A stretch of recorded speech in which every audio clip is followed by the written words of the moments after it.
Presiden Prabowo Subianto berencana ngirim orang Indonesia ke Rusia untuk mengikuti program kosmonot. Apa sih itu? Sini aku spill dikit.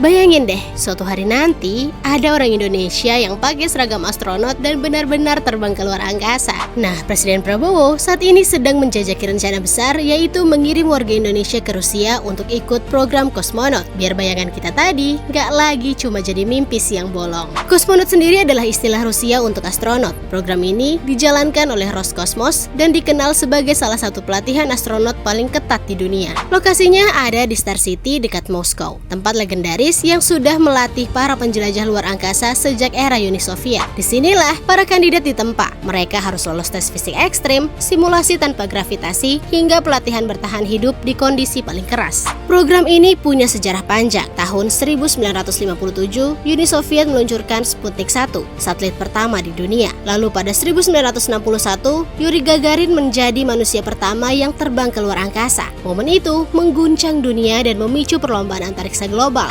Amerika Serikat kemudian mengejar dan mengirim Neil Armstrong dan Buzz Aldrin mendarat di bulan. Meski begitu, Rusia tetap jadi pemain kunci dalam eksplorasi luar angkasa. Lewat program Soyuz dan kontribusinya di Stasiun Luar Angkasa Internasional, mereka terus aktif sampai hari ini. Dan sekarang, Indonesia mulai melirik ke arah sana. Rencana mengirim orang Indonesia ke program kosmonot muncul setelah Presiden Prabowo bertemu dengan Presiden Rusia, Vladimir Putin, untuk membahas kerjasama di bidang ilmu pengetahuan, teknologi, hingga antariksa. Selain untuk kepentingan diplomasi, Menteri Luar Negeri Sugiono menyebut langkah ini sebagai bagian dari strategi besar pemerintah untuk meningkatkan kualitas SDM Indonesia di sektor teknologi tinggi. Karena pada akhirnya, negara yang mampu mengirim manusia ke orbit adalah negara yang diakui memiliki penguasaan teknologi tingkat tinggi. Pertanyaannya sekarang, kira-kira siapa ya orang Indonesia pertama yang akan benar-benar menembus langit dan membawa merah putih keluar angkasa? Jangan-jangan kamu? Segitu dulu ya spill dikit kali ini. Jangan lupa like, comment, share, dan pantengin terus berita menarik lainnya hanya di Garuda TV. Valid, jujur, dan akuntabel.